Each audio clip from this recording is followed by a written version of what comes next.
ममता बनर्जी दीदी को गुस्सा क्यों आता है? ममता बनर्जी को आखिर मोदी क्यों नहीं हटा पाए? कैसा प्रबल राजयोग है उनकी कुंडली में जो बार बार बन जाती है मुख्यमंत्री? क्या आगे वो प्रधानमंत्री बनेंगी या मुख्यमंत्री बनी रहेंगी? क्या वो हट पाएंगी कुर्सी से? इन सब सवालों के जवाब देंगे 5 जनवरी 1955 11:46 उसके मुताबिक ये कुंडली बनाई है जो मुझे सोर्सेज से मिली है। ये कुंडली क्या कहती है, ममता बनर्जी के साथ कितनी मैच होती है, इस पर आज बात करते हैं। तो दोस्तों, मीन लग्न की कुंडली है। पहले मैं आपको इन सब चीजों की पॉजिटिविटी बताऊंगा। ममता बनर्जी की कुंडली में पॉजिटिव क्या है, उसके बाद ममता बनर्जी की कुंडली में नेगेटिव क्या है, इस पर चर्चा करेंगे। और फिर चर्चा करेंगे आने वाले विधानसभा चुनाव पर। क्या ममता बनर्जी फिर से बंगाल की मुख्यमंत्री बन पाएंगी? उनका आने वाला राजनीतिक करियर कैसा है? तो सबसे पहले शुरुआत कि ममता बनर्जी को गुस्सा क्यों आता है। तो दोस्तों, मंगल उनका 12वें घर में है, इसलिए उनको गुस्सा आता है। उसके बाद ममता बनर्जी के अंदर इतना पराक्रम क्यों है? क्योंकि उनका चंद्रमा तृतीय घर पराक्रम के घर में उच्च का है। उच्च का चंद्रमा, तो उनको उनके अंदर पराक्रम आता है, इसलिए तो वो डरती नहीं है। नरेंद्र मोदी से लड़ जाती हैं, राहुल गांधी से लड़ जाती हैं, किसी से भी लड़ जाती हैं। जब कांग्रेस में थी तो कांग्रेसियों से लड़ जाती थी। ये उनके पराक्रम को मजबूत करता है चंद्रमा। उनका चंद्रमा उच्च का है। उसके बाद उनको बार बार राजपाट कौन दिलवा देता है? बृहस्पति। गजब यह है कि बृहस्पति भी उनका उच्च का है। पंचम स्थान पे बैठकर बृहस्पति उनका उच्च का बैठा हुआ है। तो जब बृहस्पति उच्च का, चंद्रमा उच्च का, 2 शुभ ग्रह। उसके बाद तीसरा शनि भी उच्च का। तुला राशि में अष्टम स्थान में शनि है उच्च का। मतलब इतने प्रबल राजयोग। ये भारत में जितने भी नेता हैं ना, उनमें सबसे बेहतरीन कुंडली है ममता बनर्जी की। लेकिन क्या है, जो इन पर आरोप लगाए जाते हैं तुष्टीकरण के, जो इन पर आरोप लगाए जाते हैं कि ये मानती किसी को नहीं है, एकला चलो की नीति पर चलती हैं, उनकी भी चर्चा करेंगे आखिर क्यों। इसके बाद ममता बनर्जी का एक और ग्रह सबसे मजबूत है, इसका नाम है सूर्य। सूर्य जो है ममता बनर्जी का 10वें स्थान में बैठा हुआ है, अपने आप में कारक जगह पर बैठा हुआ है, अग्नि तत्व की राशि में बैठा हुआ है, इसलिए राज दरबार से मजबूती से फायदा देता है। ममता बनर्जी जीवन में पहली बार मुख्यमंत्री कब बनी? 2011 में। 2011 में जब ममता बनर्जी मुख्यमंत्री बनी तब इनको शनि की दशा चल रही थी। और शनि में पता है कौन सी दशा चल रही थी तब? शनि में शनि की दशा तभी जस्ट खत्म हुई थी। मतलब शनि इनका उच्च का था और शनि की दशा खत्म हुई। मतलब जाते जाते शनि इन्हें इतना परिश्रम और इतना मजबूत बनाकर गया कि इन्हें मुख्यमंत्री की कुर्सी सौंप गया। अब ममता बनर्जी को कौन सी दशा चल रही है? शनि में बृहस्पति की। शनि उच्च का, बृहस्पति उच्च का, तो कौन हरा सकता है? बड़े बड़े प्रखंड विद्वानों ने भविष्यवाणियां की थी। क्या भविष्यवाणियां की थी? कि ममता बनर्जी बंगाल से गई, इस बार गई। मोदी जो है बंगाल में ऐतिहासिक जीत दर्ज करने वाले हैं। लेकिन हुआ क्या? उल्टा। क्यों भाई? जिसके 2 ग्रह इतने मजबूत हों, शनि और बृहस्पति, उसको कोई कैसे हरा सकता है? उसको कोई कैसे कुछ बिगाड़ सकता है? अब उसके बाद शनि में गुरु की दशा चल रही है ममता बनर्जी को। और कब तक चलेगी ये? 9 सितंबर 2026 तक। मतलब 2026 तक ममता बनर्जी का कोई बाल भी बांका नहीं कर सकता। इतना जबरदस्त मजबूत योग उनकी कुंडली में चल रहा है। जी हां, 9 सितंबर 2026 तक। विधानसभा चुनाव भी उसके बाद ही होने। तो मतलब आने वाला समय जो है ममता बनर्जी के लिए मुश्किलों भरा होने वाला है। लेकिन फिलहाल ममता बनर्जी जबरदस्त अपने जीवन के सबसे गोल्डन पीरियड में चल रही हैं। ड्रीम टाइम जो होता है ना आदमी का, जो ख्वाब देखे होते हैं ऐसे ऐसे सब पूरे होते हैं। लेकिन अब फिर कहोगे, अब जो बंगाल वाला जो रेप वाला उठा मामला, फिर मामला चाहे उठाओ, कुछ भी हो, कोई मतलब इनके खिलाफ कितनी भी मुहिम बनाई हो, लेकिन ममता बनर्जी को उसका क्या राजनीति का असर हो रहा है? राजनीति में कोई ऐसा चुनाव है जो उनकी सीटें कम कर देगा? नहीं। क्यों?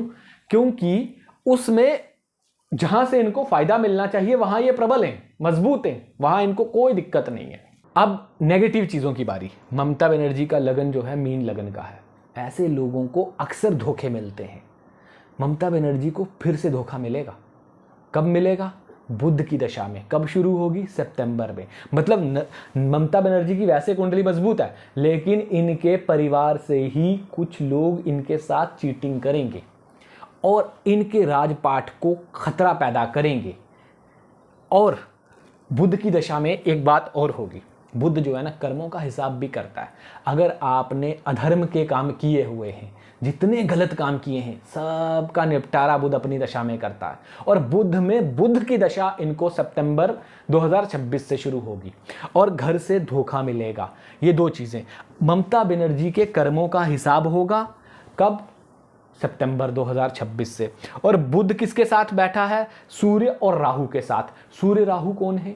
सूर्य राहु जो हैं वो क्रूर ग्रह हैं, पाप ग्रह है राहु। और बुध हो गया पीड़ित।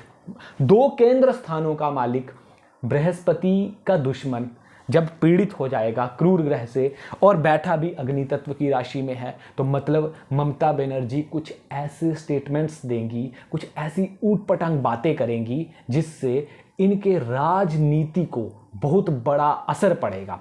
ममता बनर्जी पर एक आरोप लगाया जाता है तुष्टीकरण का, कि ममता बनर्जी तुष्टीकरण बहुत करती हैं, हमेशा अकेले चलती हैं। पता है क्यों? क्योंकि दरअसल जो ममता बनर्जी की कुंडली है ना, इस लग्न में कोई ग्रह नहीं देख रहा है, ये खाली है।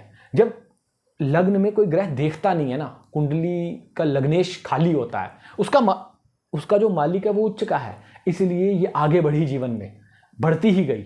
लेकिन वहां पर देख कोई नहीं रहा है डायरेक्ट से, तो आदमी को ना अकेले रहना पसंद रहता है। जैसे वो गाना है ना, अकेले तन्हा, बस अकेले तन्हा, मतलब किसी के साथ बनेगी ही नहीं, परमानेंट ये किसी की ना दोस्त रहेंगी ना शत्रु रहेंगी। ये आज कहाँ हैं, कल कहाँ होंगी, किसी को पता नहीं होगा। एक तो वायु तत्व की राशि है, दूसरा देख कोई नहीं रहा, तीसरा बृहस्पति उच्च का है, ये पॉजिटिव पॉइंट है, इसलिए इन दो चीज़ों को वो रिकवर कर लेता है। तीसरी बात, जब ये मुख्यमंत्री बनने वाली थी ना, तब इनको शनि में मंगल की दशा चल रही थी। आपने देखा होगा पूरा माहौल ममता बनर्जी के खिलाफ था, लेकिन अचानक ही गलती हो गई। कैसे गलती होगी? तब कौन सी दशा चल रही थी? शनि में बृहस्पति की, शनि उच्च का बृहस्पति उच्च का। उससे पहले मंगल की। मंगल कहाँ था? 12वें घर में। 12वें घर में मंगल होकर इनको समस्याएं कर रहा था, इन पर आरोप लगा रहा था, लेकिन अचानक कल्टी बज गई, उच्च के ग्रह दोनों आ गए और मिल गया राज दरबार। और अब बुध जो बैठा ही राज दरबार में है, किसके घर में? बृहस्पति के घर में, एग्रेसिव वाले घर में।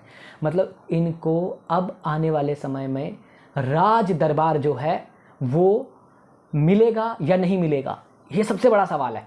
तो सवाल ये है, या तो ये प्रचंड तरीके से 2027 में अपने रिश्तेदारों को, विरोधियों को, परिवार को, सबको पीछे छोड़कर आगे बढ़ने वाली हैं, या तो इनका राजनीतिक जो मैंने आपको बोला वह करियर ढलान की तरफ, इनके जितने जो इन्होंने गलत काम किए हुए हैं उन सब का फल। क्योंकि बुध जो होता है ना, ये राजकुमार होता है, ये जब उछलता है, मच्छरता है जिसे कहेंगे, तो तब ये गजब ढाता भी है और ऐतिहासिक काम भी करवाता है और ऐतिहासिक हार भी करवाता है। तो इसलिए जो बुध की दशा आएगी, तब अगर ये अपनी वाणी पर कंट्रोल कर लें और अपने आचरण को बदल लें, तो ये डेफिनेटली मुख्यमंत्री ही रहेंगी। अगर ये सनातनी बन गई उस वक्त में, तो ये मुख्यमंत्री की कुर्सी से नहीं उतरेंगी और इनका भविष्य बहुत ही अच्छा है। लेकिन अगर इन्होंने सनातनी काम नहीं किए, सनातन विरोधी किए, क्योंकि बुध गणेश जी का प्रतीक है, बुध सनातन का प्रतीक है, वो इनसे हिसाब मांगेगा, इनको हिसाब देने पड़ेंगे। अगर ये हिसाब नहीं दे पाएंगी अपने सनातन के कामों का, तो इनका पैकअप हो जाएगा। इसीलिए ये है ममता बनर्जी की कुंडली का विश्लेषण। आगे फिर चर्चा करेंगे जब बंगाल के चुनाव आएंगे कि ममता बनर्जी की कुंडली में जो योग चल रहा है उसके मुताबिक ममता बनर्जी कहां पहुंची हैं। अगली बार आपके लिए फिर एक और कुंडली लेकर हाजिर होऊंगा। आज के लिए इतना ही, बहुत बहुत धन्यवाद। अगर आप भी अपनी कुंडली का विश्लेषण करवाना चाहते हैं तो मुझे नीचे कमेंट बॉक्स में सवाल पूछ सकते हैं, आपको नंबर दे दिया जाएगा, उस पर आप अपनी डिटेल्स शेयर कर सकते हैं। बहुत बहुत धन्यवाद।